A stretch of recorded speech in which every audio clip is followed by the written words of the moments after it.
Hello viewers, আসসালামু আলাইকুম। Welcome back to my channel Labonno's Kitchen. আশা করি সবাই ভালো আছেন।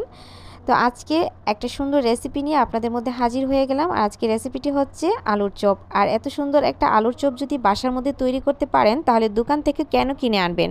তাহলে চলুন এই সহজ এবং সুন্দর রেসিপিটা দেখে আসি কিভাবে তৈরি করতে হয় একদম সহজভাবে। তো এই আলুর চপটি প্রথমে তৈরি করতে হলে যা যা নিতে হবে, প্রথমে আমি এখানে 4টি আলু সিদ্ধ নিয়েছি আর নিয়েছি স্বাদমতো লবণ এবং পেঁয়াজ কুচি, আর টেস্ট অনুযায়ী আপনারা মরিচটা দিবেন। তো আমি এখানে শুকনো মরিচ নিয়েছি এবং ধনেপাতা নিয়েছি। তো এখন আলুটা আমি চটকিয়ে নিয়েছি আর এই মরিচগুলো একটু ফ্রাই করে নিয়েছি আর পেঁয়াজ কুচিগুলো একটু পেঁয়াজ বেরেস্তা করে নিয়েছি। এখন আমি এটাকে আলুর ভর্তা তৈরি করব। তার জন্য ফ্রাই করা এই মরিচগুলো আমি এখন একটু কুচি কুচি করে নিচ্ছি আর আপনারা টেস্ট অনুযায়ী মরিচ অ্যাড করবেন। তো আমি আমার স্বাদ মতো মরিচ এখানে দিয়ে দিলাম। তো এই তো সবগুলো মরিচ এরকম কুচি কুচি করে তারপরে পেঁয়াজের বেরেস্তাগুলো দিয়ে দিলাম। আরও দিয়ে দিচ্ছি ধনেপাতা আর দিয়ে দিচ্ছি আমি এখানে স্বাদ মতো লবণ আর দিয়ে দিচ্ছি এখানে 1 টেবিল চামচের মতো সরিষার তেল। সরিষার তেলটা অবশ্যই আপনারা মিশানোর চেষ্টা করবেন। সরিষার তেলটা মিশালে যা হয় এই আলুর চপের টেস্টটা দ্বিগুণ বেড়ে যায়। তো এখন সব কিছু ভালো করে মাখিয়ে নিচ্ছি। তো মাখানো হয়ে গেলে আমি এখন এর মধ্যে অ্যাড করে দিচ্ছি চটকিয়ে নেওয়া আলু পেস্টটা।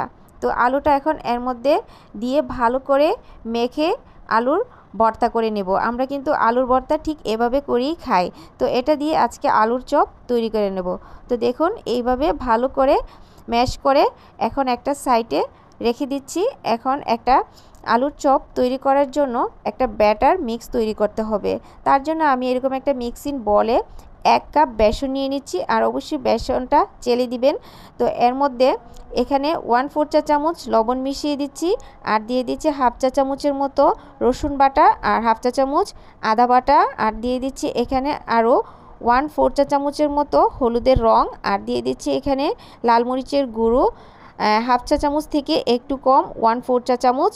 তো দিয়ে এখন আমি অল্প অল্প করে নর্মাল পানিটা অ্যাড করব আর মিক্স করতে থাকবো। একসাথে পানি দেবেন না, তাহলে কিন্তু পাতলা হয়ে যাবে। তো এইভাবে নেড়েচেড়ে একটা পাতলাও না ঘনও না এরকম একটা ব্যাটার তৈরি করব। একটা আঙ্গুল চুবিয়ে আপনাদেরকে দেখিয়ে দিচ্ছি এটা কতটুকু ঘন রাখতে হবে। যখন দেখবেন ব্যাটারটা হাতের থেকে পড়ছে না তখন বুঝতে হবে যে ব্যাটারটা একদম চপের জন্য পারফেক্ট। আর হাত থেকে যদি একদম সরে যায় তাহলে এটা পাতলা হয়েছে, আর একটু বেসন অ্যাড করবেন। তো এখন আমি হাতের মধ্যে একটু তেল মেখে পরিমাণ মতো আলুর মিশ্রণটা নিয়ে এভাবে গোল করে একটু চ্যাপ্টা করে কাবাবের মতো শেপ দিলেই কিন্তু একটা আলুর চপ হয়ে যাচ্ছে। তারপর আবার সেকেন্ড আরেকটু আমি মিশ্রণ নিয়ে এভাবে গোল করে একটু হাত দিয়ে চ্যাপ্টা করে নিলেই কিন্তু তৈরি হয়ে যাচ্ছে আলুর চপ। তো এইভাবে আমি প্রত্যেকটা আলুর চপ রেডি করে নিয়েছি। তো এখন আমি ব্যাটারের মধ্যে চুবিয়ে তেলে ভেজে নেব।